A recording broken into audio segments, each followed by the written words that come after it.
My name's Brandon. Hi, I'm Jared, and we're the NOOMA Brothers.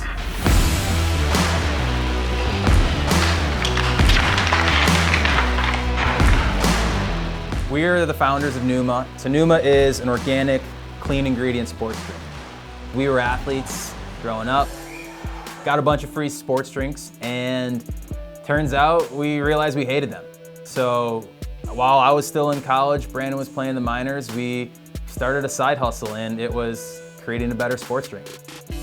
Our company vision, the company mission statement is helping and inspiring people to be the best, healthiest versions of themselves. That was a huge part of it. We understood we were selling drinks, but we wanted always the culture and the brand to be a whole lot more than that. The name NOOMA, it's an acronym for the phrase no more artificials. And it was accidental, I feel like at the end of the day, but just a name that we could define and really say like what it was gonna mean by what we built around it.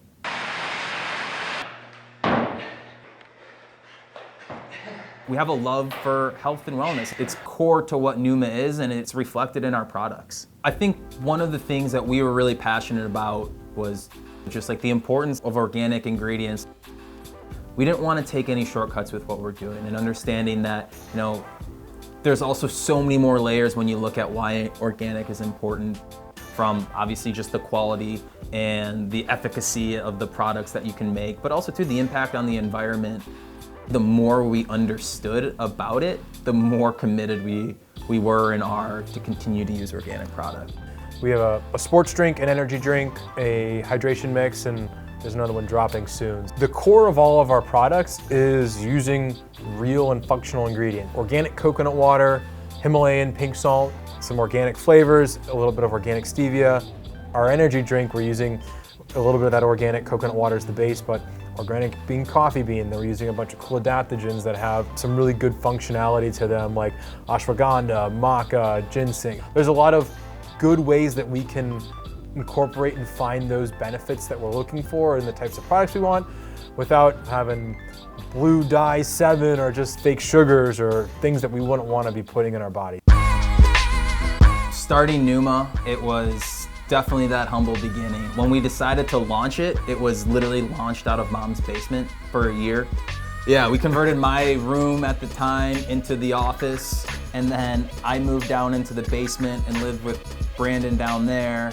My bed was on cinder blocks, and our divider, to give us like a little bit of privacy, we had cases of NOOMA like stacked up to the ceiling kind of thing. Yeah, like this is my room, don't cross my NOOMA.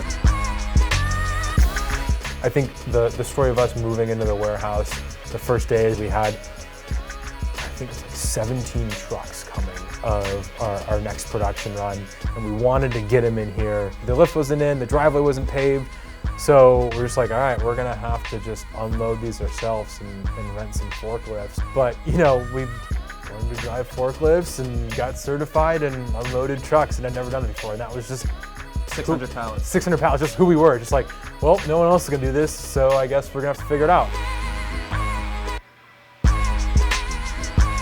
I think a lot of the growth that we've had with NOOMA does kind of come back to the mentality that was instilled with us as athletes and from our parents. Worry about what you can worry about, control what you can control, and attack that.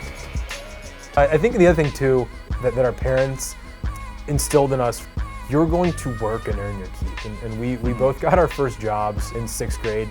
First one was like we were caddying at golf clubs, and we were like, the bags are literally bigger than us. We're the smallest guys out there, but they're like, you're working, you're buying your skates. Cool, you want that new $150 stick? All right, well, let's find you a job. That's, you know, like, I think we can figure that out. And that was how they were always answering and motivating that, like, I'm gonna enable you to get to where you want to do, but you're gonna have to carry your end of the bargain too. We were just so driven at that time to just want to play sports. It was the perfect carrot to dangle in front of us, just to get anything you wanted. And honestly, I'm so happy they did that for us, because we learned to work and be responsible for ourselves. A little bit about my dad is just, you know, one of 5 kids of, again, you know, we talk about it now.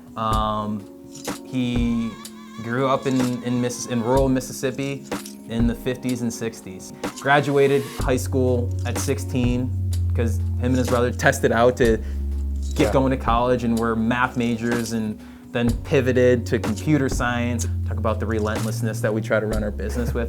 That was from him.